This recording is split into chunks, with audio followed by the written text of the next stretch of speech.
अनायासी शिष्य के अंतर में प्रविष्ट होने लग जाता है।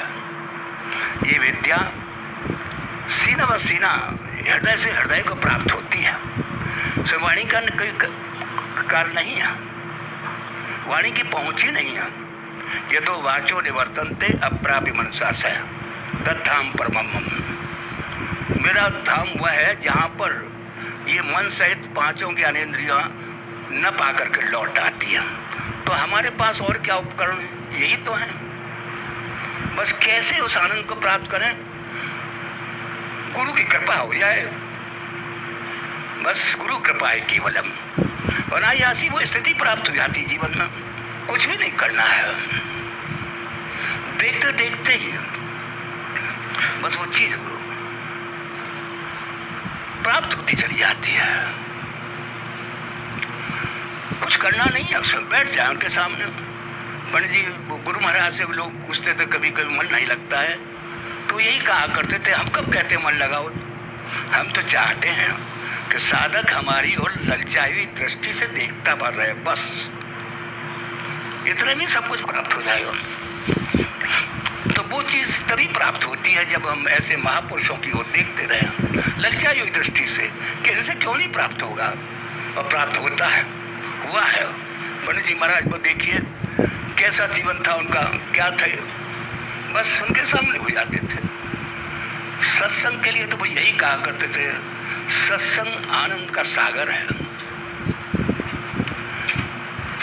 इसमें आनंद की लहरें उठती रहती हैं, लेकिन नित्य प्रति इसमें अवगाहन करना होता है, तभी जन्म जन्मांतर के कलुष धुल जाते हैं। यही करना है और सत्संग में कुछ नहीं। बैठ जाए उनके सामने, संतों का सानिध्य ही तो सत्संग है। सत्य माने वो परमात्मा का संग कैसे करें? उसका एक ही उपाय है, परमात्मा निराकार है तो गुरु साकार है, परमात्मा अदृश्य है तो गुरु समक्ष है, कहाँ नहीं है वो। तो बस यही करना और कुछ नहीं करना। उनके समझ बैठ जाए सब चीज़ आ जाएगी, सब समझ गए। लोग बैठते ही नहीं हैं, किताबें पढ़ते रहते हैं, उससे प्राप्त होगा नहीं।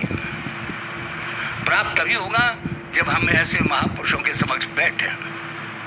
वो तो ज्ञान के भंडार हैं, उनके समझ बैठते ही वो अपने ज्ञान के भंडार को खोल देते हैं। किसके लिए?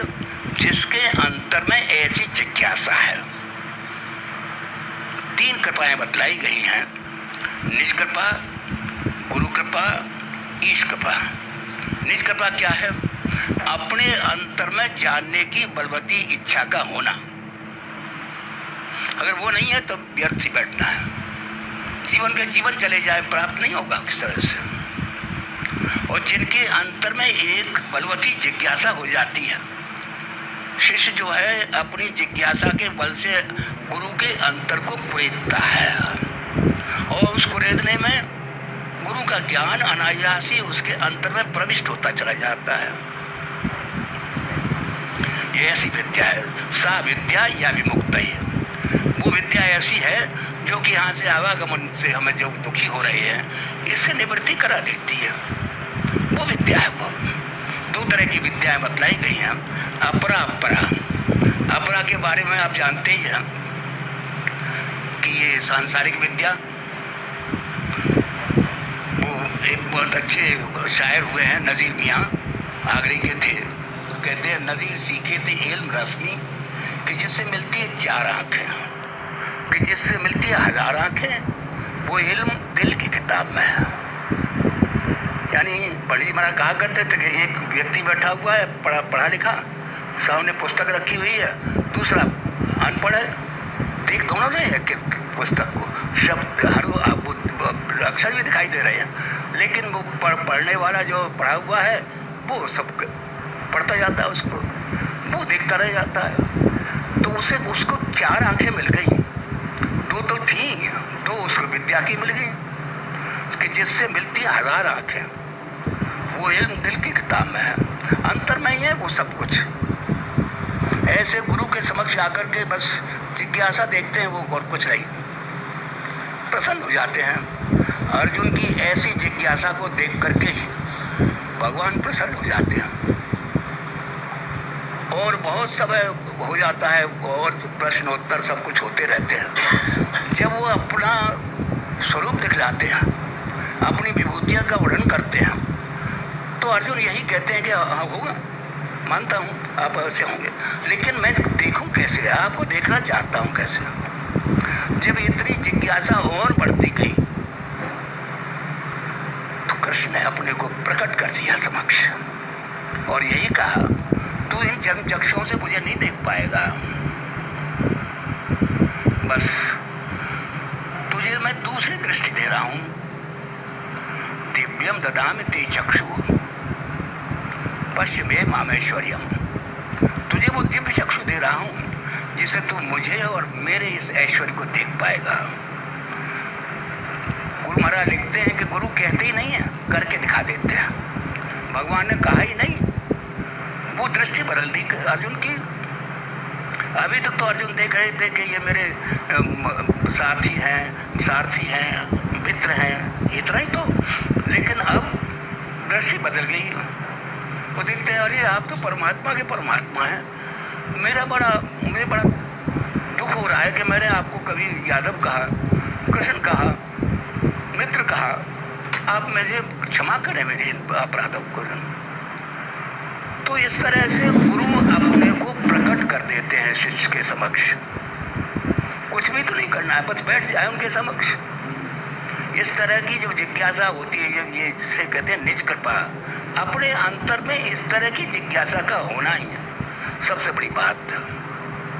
जिज्ञासा नहीं, जानने की बलवती इच्छा नहीं हुई अभी, तो बस जन्म के जन्म व्यतीत हो जाते हैं। जानने की इच्छा हो जाती है, जिज्ञासा हो जाती है, तो जलाने वाले भी संसार में हैं। ऐसा नहीं कि संसार में नहीं है। वेद का मंत्र है, जानताम संगमे में। उन जानकार मनुष्यों को के समक्ष पहुंचो, वो तुम्हें चला देंगे। सो जाने जे देव जनाई, जानत तुम्हें हो जाए। वही जान पाएगा। उस जब उसकी कृपा हो जाती है तो बस उसी में अपने को वो लय कर देता है, वही हो जाता है। कोई अंतर नहीं छोड़ते हैं गुरु, अपने जैसे बना देते हैं। यही होता है सब। हमने सत्संग में कब से देखा, कैसे कैसे गुरु महाराज का भी समय देखा, और बाद में परम भाग पंडित जी महाराज से तो इससे ज़्यादा और क्या हो सकता है। लेकिन यही सोचते रहे कि कोई जान नहीं पाए उसे, लेकिन विश्वास यही है, कैसे छोड़ेंगे नहीं। वो कृपा होती है, निश्चित रूप से होती है। तो जब ये प्रथम चीज होती है निज कृपा, तो गुरु कृपा अनायासी हो जाती है, और जो फराफिल शेख हो जाता है वो फराफिल्ला हो जाता है। वो परमात्मा कृपा फिर तो निश्चित रूप से होती। गुरु की कृपा है तो वो तो है। परमात्मा अदृश्य गुरु समक्ष कहाँ नहीं है। उसी के लिए अनाद काल से ही गुरु का महत्व जो है इतना है कि कोई समझ नहीं पाया था उसे। तो वो होता तभी है जब शिष्य के अंदर इतनी जिज्ञासा हो, जानने की बलवती इच्छा हो, उसके समक्ष बस चीज प्राप्त होती चली जाती है। हमने वो दृश्य देखे गुरु महाराज के समक्ष, कैसे कैसे आए लोग, क्या थे। गुरु महाराज जाते थे, बिहार की बात है एक जगह की, तो वहाँ पे चावल ज़्यादातर बनते थे। वो इतना प्रेम करते थे सबकी, किसी कोई भी चीज़ हो बस बहुत अच्छा है, बहुत ठीक है। एक साथ में एक और साहब थे, यहीं के उत्तर प्रदेश ही के थे,